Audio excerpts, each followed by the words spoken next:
67살 김석환은 허리를 펴며 한숨을 내쉬었습니다.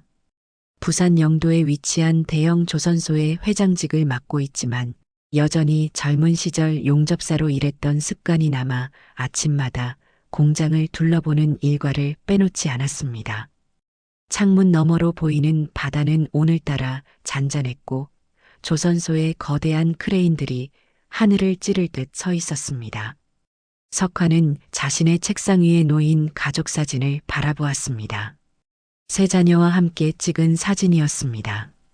첫째 딸 미영은 서울에서 대학병원 의사로 일하는 엘리트였죠.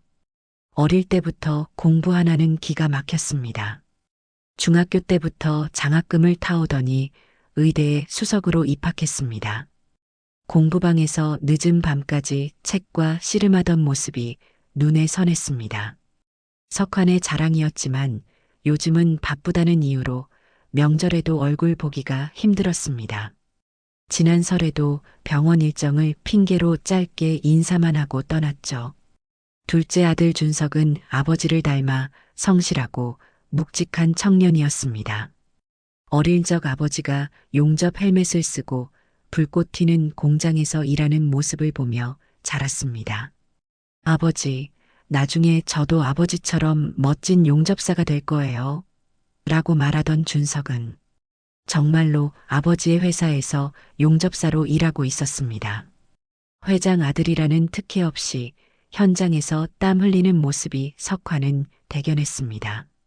준석은 매주 일요일이면 부모님을 찾아와 함께 식사를 하고 어머니의 집안일을 도왔습니다. 그런 아들을 보며 석환은 가슴 뿌듯함을 느꼈습니다. 준석은 3년 전 회사 동료에게 소개받아 나영과 결혼했습니다. 나영은 친부모님을 일찍 여의고 홀로 자란 여성이었습니다. 처음 며느리로 맞이했을 때 석환은 걱정이 많았습니다. 하지만 나영은 예상과 달리 효심이 깊고 따뜻한 성품을 가진 여성이었습니다. 시부모님을 친부모님처럼 모시며 정성을 다했습니다. 석환은 아들이 좋은 배필을 만난 것에 감사했습니다. 막내 수지는 26살의 애교쟁이였습니다. 어릴 때부터 예뻐서 온 가족의 사랑을 독차지했죠. 하지만 철이 들지 않아 여전히 부모에게 의존적이었습니다. 명품 가방, 외제차에 관심이 많았고 늘 부모님께 뭔가를 요구했습니다.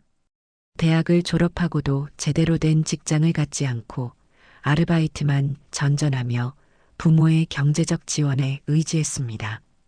석환은 막내딸이 걱정되었지만 막내라는 이유로 너그럽게 대해주었습니다. 석환의 아내 영숙은 남편이 힘들게 일할 때부터 함께한 든든한 동반자였습니다. 석환이 작은 용접업체에서 시작해 대형 조선소의 회장이 되기까지 영숙은 늘 그의 곁에서 묵묵히 가정을 지켰습니다.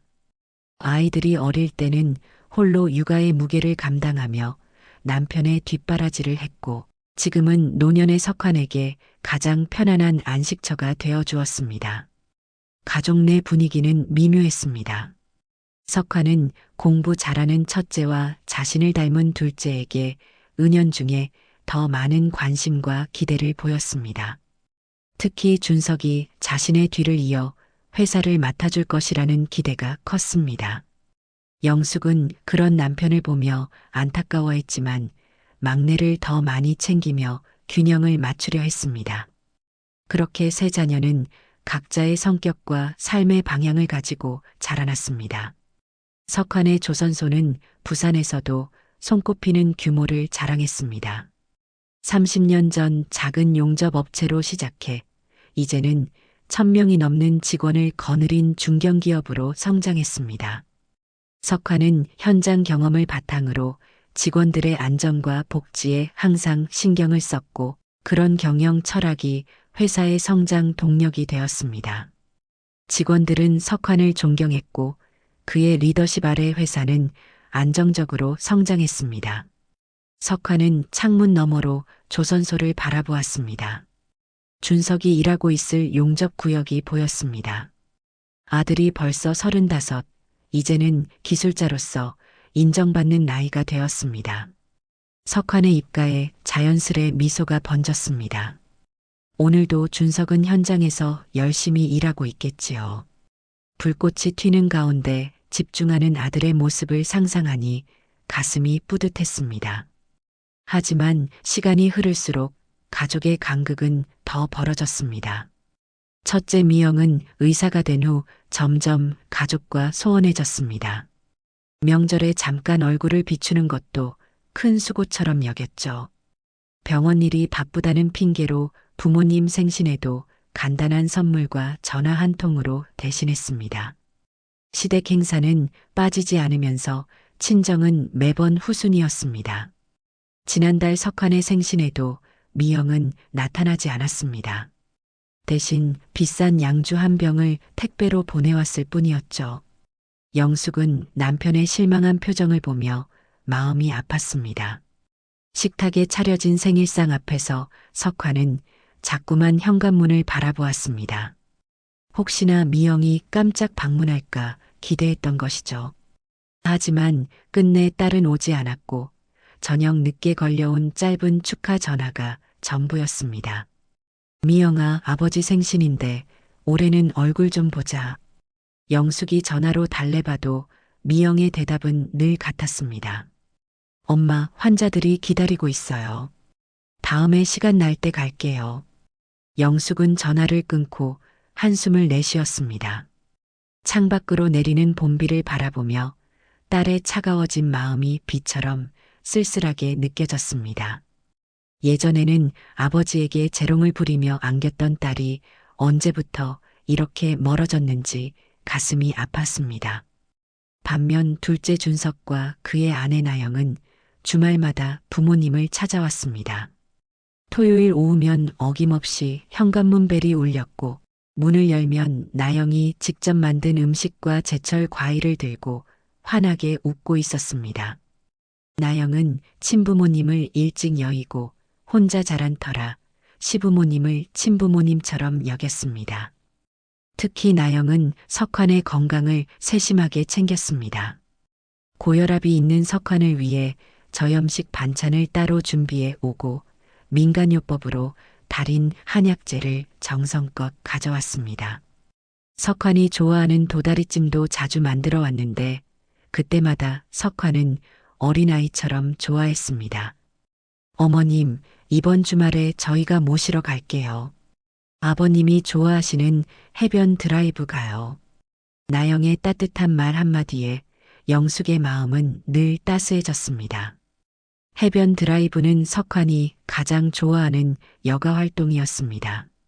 바다를 바라보며 잠시 회사 일을 잊고 마음의 여유를 찾을 수 있었기 때문이죠. 준석과 나영은 매달 한 번씩 부모님을 모시고 해변 드라이브를 했고 석환은 그 시간을 무척 소중히 여겼습니다. 바다를 배경으로 찍은 가족 사진은 석환의 책상 위에 항상 놓여 있었습니다. 막내 수지는 여전히 외모와 사치에 관심이 많았습니다. 부모님을 찾아와도 용돈을 타러 오는 경우가 대부분이었죠. 명품 가방이 필요하다, 외제차를 바꾸고 싶다는 말을 하며 석환의 지갑을 노렸습니다. 수진이 찾아올 때면 집안의 분위기가 금세 시끄러워졌습니다. 하이힐 소리가 현관에서 울리고 진한 향수 냄새가 집안을 가득 채웠습니다. 수지는 온통 명품으로 치장한 채 들어와 곧바로 자신의 이야기를 쏟아냈습니다. 아빠, 이번에 나온 새 가방이 너무 예뻐요. 친구들은 다 샀는데 저만 없어서 너무 속상해요. 석환은 그런 막내가 안타까웠지만 막내딸에 대한 애정으로 늘 너그럽게 대해주었습니다. 영숙이 핀잔을 줘도 석환은 우리 막내니까 봐주자며 지갑을 열었습니다. 하지만 내심으로는 수진이 언제쯤 철이 들어 자립할 수 있을지 걱정이 되었습니다. 평화롭던 일상은 어느 날 갑자기 무너졌습니다. 준석이 조선소에서 일하다 불의의 사고로 목숨을 잃은 것입니다. 화창했던 5월의 어느 날 대형 철판이 떨어지면서 준석을 덮쳤고 병원으로 옮겨졌지만 끝내 숨을 거두었습니다. 사고 소식을 들은 석화는 모든 것이 꿈만 같았습니다.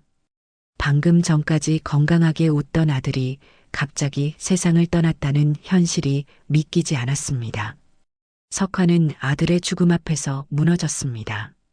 자신이 세운 회사에서 자신이 사랑하는 아들이 죽었다는 현실이 그를 옥죄었습니다. 병원 영안실에서 석화는 아들의 차가운 손을 잡고 밤새 울었습니다. 자신이 용접사로 시작해 회사를 일구면서 꿈꿨던 것은 자식들에게 더 나은 삶을 물려주는 것이었는데 정작 아들은 자신의 회사에서 목숨을 잃었다는 사실이 석환을 괴롭혔습니다. 영숙은 남편보다 더 깊은 슬픔에 빠졌지만 오히려 무너진 남편을 붙들었습니다. 아들의 시신 앞에서 영숙은 소리 없이 눈물만 흘렸고 석환의 어깨를 붙잡아 그가 쓰러지지 않도록 지탱해 주었습니다. 준석의 장례식에는 많은 사람들이 찾아왔습니다. 조선소 직원들은 물론이고 준석의 친구들, 지인들이 슬픔에 잠겨 조문을 했습니다. 하지만 미영은 중요한 수술이 있다며 장례식 내내 자리를 지키지 못했고 수지는 눈물을 흘리면서도 친구들과 연락하느라 정신이 없었습니다. 미영은 장례식 둘째 날 오후에야 나타났고 그마저도 몇 시간 머무르다 병원 일을 핑계로 서둘러 떠났습니다. 수지는 장례식 내내 휴대폰을 손에서 놓지 않았고 때때로 밖으로 나가 통화를 하는 모습이 목격되었습니다. 장례를 마친 후 나영은 시댁과의 연락을 끊었습니다. 너무 큰 슬픔 때문인지 아니면 다른 이유가 있는지 알 수 없었지만 석환과 영숙은 아들을 잃은 슬픔에 더해 며느리마저 잃은 듯한 상실감에 빠졌습니다. 영숙은 몇 번 나영에게 연락을 시도했지만 받지 않았고 나영의 집을 찾아갔을 때도 이미 이사를 간 후였습니다. 그렇게 석환과 영숙은 아들과 며느리 두 사람을 한꺼번에 잃은 듯한 깊은 상실감에 빠졌습니다. 아들 준석의 죽음 이후 석환은 모든 대외 활동을 멈추고 집에 틀어박혔습니다. 매일 아침 회사를 둘러보던 습관도 사라졌고 회사 일은 부회장에게 맡겼습니다. 영숙은 남편의 모습에 마음이 아팠지만 그저 시간이 해결해 줄 것이라 믿으며 묵묵히 곁을 지켰습니다. 여보, 밥 좀 먹어요. 영숙이 석환의 방에 밥상을 들고 들어와도 석환은 창밖만 바라보았습니다. 준석이 일하던 조선소가 내려다 보이는 창가에서 하루의 대부분을 보냈습니다. 그런 부모의 모습에도 첫째 미영과 막내 수지는 달라지지 않았습니다. 미영은 여전히 바쁘다는 이유로 부모님을 외면했고 가끔 전화를 해도 짧게 안부만 물을 뿐이었습니다. 부모님의 슬픔을 공감하거나 위로하는 말 한마디 없었습니다. 엄마, 요즘 병원이 너무 바빠서 다음 달에 시간 내볼게요. 막내 수지는 오히려 더 심해졌습니다. 부모님이 슬픔에 빠져 있는 와중에도 용돈을 요구했고 급기야 성형수술 비용을 달라고 했습니다. 엄마, 이번에 코랑 눈 수술하려면 2천만 원 정도 필요해요. 내 인생이 달린 문제라고요. 영숙은 그 말을 듣고 참을 수 없는 분노를 느꼈지만 이미 충분히 상처받은 남편을 생각해 입술을 깨물며 화를 삼켰습니다. 대신 수진에게 냉정하게 말했습니다. 내 아버지가 지금 어떤 상태인지 알기나 하니? 내 오빠가 죽고 아버지가 얼마나 괴로워하시는데 그런 말을 할 수 있어? 수지는 영숙의 말에 못마땅한 표정을 지으며 발걸음을 돌렸습니다. 영숙은 그런 막내딸의 뒷모습을 보며 깊은 한숨을 내쉬었습니다. 준석의 첫 기일이 다가왔습니다. 영숙은 조용히 준비를 했고 미영과 수진에게도 연락했습니다. 미영은 중요한 학회가 있다며 참석하지 못했고 수진은 마지못해 얼굴을 비췄지만 내내 휴대폰만 들여다보았습니다. 석환은 아들의 제사상을 바라보며 눈물을 흘렸습니다. 준석이 좋아하던 음식들을 하나하나 준비한 영숙의 정성이 마음에 와닿았습니다. 그동안 아내가 얼마나 자신을 위해 노력했는지, 그리고 자신은 얼마나 무심했는지 깨달았습니다. 여보, 고마워요. 석환이 영숙의 손을 잡았습니다. 1년 만에 처음으로 석환이 먼저 손을 내민 것이었습니다. 영숙은 눈물을 참으며 남편의 손을 꼭 쥐었습니다. 석환은 그날 밤 오랜만에 마음의 결정을 내렸습니다. 내일부터 다시 회사로 돌아가 현장을 점검하기로 한 것입니다. 아들이 목숨을 잃은 그곳으로 돌아가는 것은 쉬운 결정이 아니었지만 더 이상 슬픔에 빠져 있을 수만은 없다고 생각했습니다. 아침 일찍 석환은 오랜만에 양복을 차려입었습니다. 영숙은 남편의 달라진 모습에 안도의 미소를 지었습니다. 석환은 아내에게 짧게 인사를 하고 조선소로 향했습니다. 회사 사람들은 오랜만에 나타난 회장을 보고 반가움과 놀라움을 감추지 못했습니다. 회장님, 오랜만입니다. 건강해 보이셔서 다행입니다. 석환은 직원들의 인사를 받으며 회사 구석구석을 둘러보기 시작했습니다.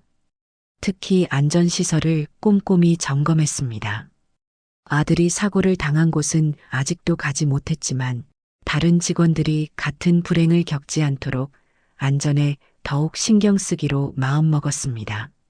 조선소 안쪽 작업장을 둘러보던 석환의 귀에 날카로운 그라인더 소리가 들렸습니다. 소리를 따라 걸음을 옮기던 그는 철판 위에서 작업 중인 작은 체구의 여성 작업자를 발견했습니다. 안전모와 보안경으로 얼굴이 가려져 있었지만 그 모습이 왠지 낯익었습니다. 석환은 본능적으로 그 작업자에게 다가갔습니다. 불꽃이 튀는 가운데 집중하고 있던 여성은 누군가 다가오는 것을 느끼고 그라인더 작업을 멈추었습니다. 안전모를 벗자 땀에 젖은 얼굴이 드러났습니다. 석환은 그 자리에 얼어붙었습니다. 나영아. 맞았습니다. 준석의 아내, 그의 며느리 나영이었습니다. 준석이 죽은 후 연락이 끊겼던 나영이 작업복을 입고 그라인더 작업을 하고 있었던 것입니다. 나영은 놀란 표정으로 시아버지를 바라보았습니다. 아버님, 안녕하세요. 석환은 믿을 수 없다는 표정으로 물었습니다. 여기서 뭐 하고 있는 거니? 너가 왜 이렇게 위험한 일을 하고 있어? 나영은 잠시 망설이다 조용히 대답했습니다. 3달 전부터 여기서 일하고 있어요. 준석 오빠가 일했던 곳에서 저도 함께하고 싶어서요. 석환의 가슴이 무너져 내렸습니다. 남자들도 힘들어하는 그라인더 작업을 여자인 나영이 하고 있다는 사실이 믿기지 않았습니다. 더구나 남편을 잃은 곳에서 일한다는 것은 얼마나 큰 용기가 필요했을까요? 왜 우리에게 알리지 않았니? 엄마도 널 많이 보고 싶어 했는데. 나영의 눈에 눈물이 고였습니다. 죄송해요, 아버님. 준석 오빠가 떠난 후 너무 무기력해져서 아무것도 할 수 없었어요. 그러다 문득 오빠가 일하던 곳에서 저도 일해보고 싶다는 생각이 들었어요. 오빠의 흔적을 느끼고 싶었거든요. 석환은 말없이 나영의 손을 잡았습니다. 거칠어진 손, 분명 힘든 작업을 하며 생긴 상처들이 느껴졌습니다. 아들의 죽음 앞에서도 무너지지 않고 오히려 아들의 발자취를 따라 이곳에서 일하고 있는 며느리가 새삼 대단하게 느껴졌습니다. 오늘 퇴근하고 집에 와라. 엄마가 널 보면 얼마나 좋아하실지 몰라. 나영은 고개를 끄덕였고 석환은 더 이상 말을 잇지 못했습니다. 그렇게 시댁과 며느리는 다시 왕래하게 되었습니다. 나영이 다시 석환의 가족으로 돌아온 후 집안 분위기가 조금 밝아졌습니다. 영숙은 며느리를 다시 만난 기쁨에 눈물을 멈추지 못했고 석환 역시 준석의 빈자리를 조금이나마 채워주는 나영에게 감사함을 느꼈습니다. 어머님, 제가 오빠 대신 효도할게요. 나영의 말에 영숙은 며느리를 꼭 안아주었습니다. 그러나 여전히 첫째 미영과 막내 수진의 태도는 변함이 없었습니다. 미영은 여전히 시댁 위주로만 행동했습니다. 특히 추석이 다가오자 시댁에 가야 한다며 친정 방문을 짧게 끝내려 했습니다. 엄마, 우리 내일 아침에 와서 점심 먹고 바로 시댁에 가야 해요. 시어머니가 추석 준비한다고 오라고 하셨거든요. 영숙은 딸의 말에 서운함을 느꼈지만 티를 내지 않았습니다. 그저 짧게 그래, 알았다라고 대답했습니다. 석화는 아내의 표정을 보며 딸에게 쓴소리를 하고 싶었지만 가족 간의 갈등을 원하지 않아 입을 다물었습니다. 막내 수지는 여전히 명품과 외제차에 집착했습니다. 새로운 외제차를 구입하기 위해 석환에게 돈을 요구했고 거절당하자 며칠간 연락도 하지 않았습니다. 아버지가 아들을 잃고 큰 상처를 입었다는 사실은 안중에도 없었습니다. 아빠, 이번에 나온 신형차가 너무 예쁜데 친구들은 다 바꿨다고요. 저만 구형 타고 다니면 창피해요. 석화는 딸의 철없는 행동에 깊은 한숨을 내쉬었습니다. 자신의 재산을 모두 물려줘도 만족하지 못할 것 같은 막내딸의 모습이 안타까웠습니다.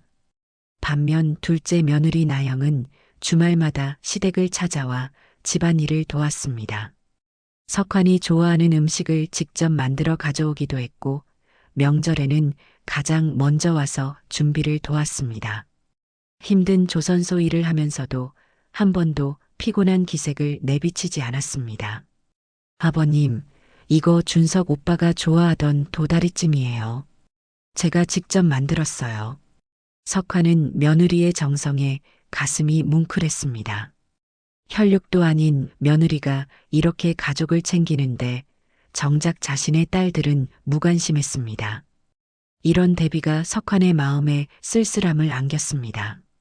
어느 날 저녁 석환과 영숙은 조용히 대화를 나누었습니다. 미영과 수진의 행동에 대한 이야기였습니다. 여보, 우리가 딸들을 잘못 키운 걸까요?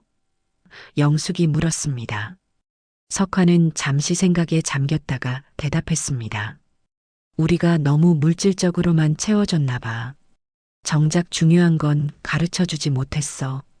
영숙은 남편의 손을 잡았습니다. 두 사람은 말없이 서로를 바라보았습니다. 그들의 눈에는 후회와 슬픔이 깃들어 있었습니다. 그래도 나영이 있어 다행이라고 생각했습니다. 아들은 떠났지만 아들이 남겨준 가장 큰 선물인 며느리가 있었기 때문이죠. 석환과 영숙은 나영을 진정한 딸처럼 여기기 시작했습니다. 화창한 봄날, 석환은 평소처럼 아침 일찍 조선소로 향했습니다. 나영이 일하는 현장을 둘러보고 안부를 물으려는 생각이었습니다. 그러나 회사에 도착하자마자 갑자기 가슴에 통증이 느껴졌습니다.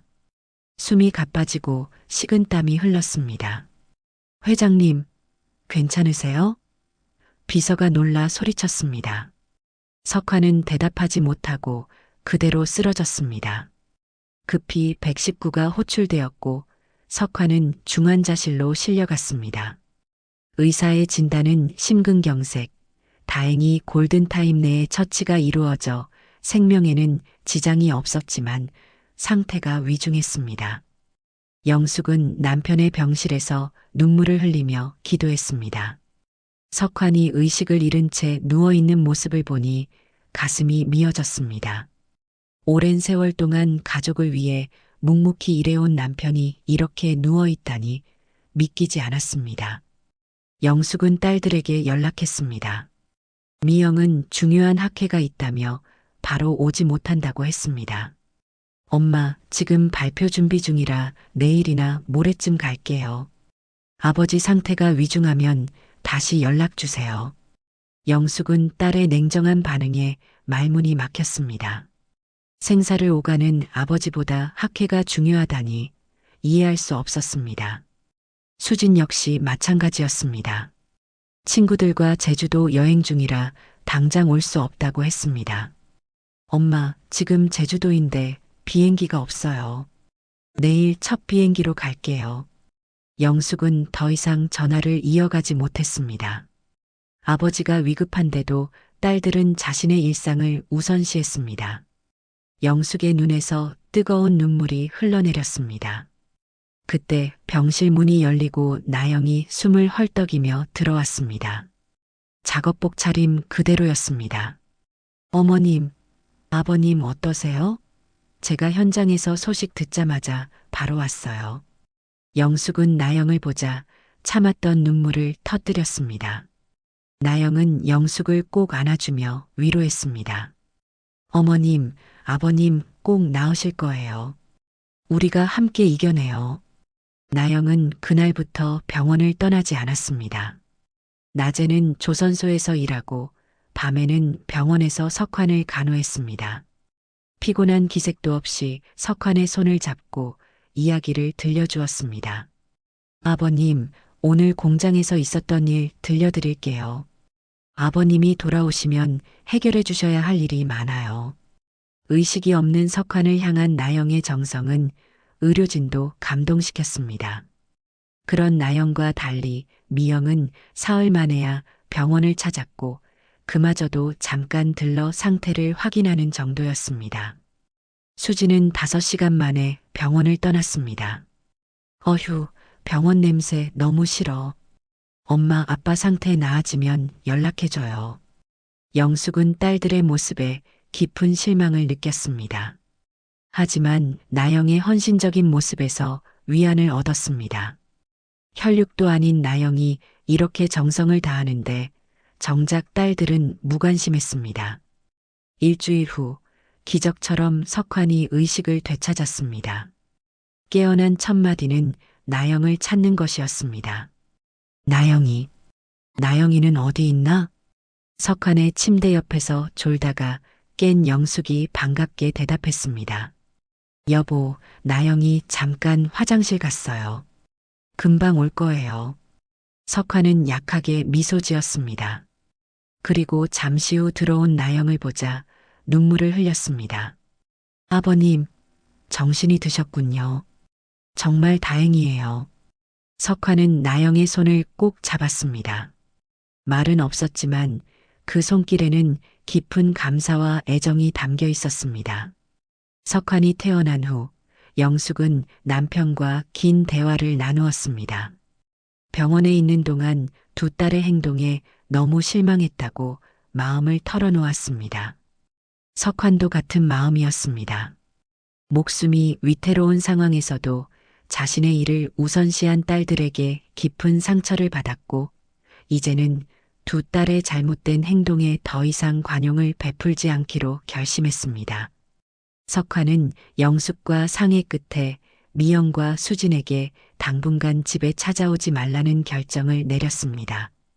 자식이라는 이유만으로 모든 것을 용서하고 넘어가는 것이 오히려 그들의 인성을 망치는 일이라고 판단했습니다. 아무리 혈육이라도 기본적인 예의와 도리가 없다면 거리를 두어야 한다는 결론에 도달했습니다. 다음 날 석환은 미영과 수진에게 따로 문자를 보냈습니다. 앞으로 당분간 집에 연락하거나 찾아오지 말라는 내용이었습니다. 두 딸에게 확실한 경계선을 그어주는 것이 필요하다고 생각했습니다. 자신들의 행동이 어떤 결과를 가져오는지 깨닫게 해주고 싶었습니다.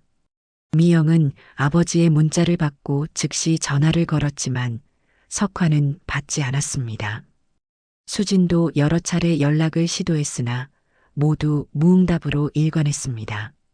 석환의 결심은 확고했고 영숙도 남편의 결정을 존중했습니다. 반면 석환과 영숙은 나영에게 더 큰 애정을 보였습니다. 나영은 친딸도 아닌데 오히려 자신들을 진심으로 가족처럼 대해주었습니다. 혈연이 아니어도 진정한 가족이 될 수 있다는 것을 나영을 통해 깨달았습니다. 석환은 평소 법적인 문제를 처리해주던 변호사를 찾아가 상속 문제에 대해 상담했습니다. 모든 재산을 나영에게 상속하고 싶다는 의사를 전했습니다. 변호사는 법적인 문제점과 해결책을 설명해 주었고 석화는 신중히 생각한 후 결정하기로 했습니다. 영숙은 남편의 강경한 태도에 처음에는 마음이 아팠지만 두 딸의 행동을 떠올리면 이해가 되었습니다.